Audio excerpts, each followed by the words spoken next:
Navoiyda har bunaqa kontent bo'lmagan. Navoiyda bugun jamoasi hamda Eurolink jamoasi ushbu Jak avtomobili bilan Qirg'izistonga sayohat qilamiz.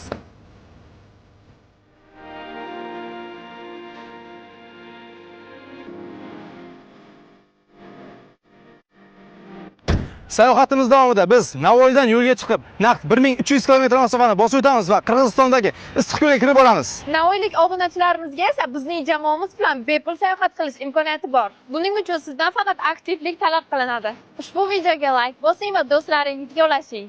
Biz izohlarda eng ko'p aktiv va kommentariy yozilgan obunachimizni tanlab olamiz va Issiqko'lda bepul sayohat qilish imkoniyatini beramiz. Qani navoiyliklar, sizdan aktivlik, bizdan esa unutilmas sayohat.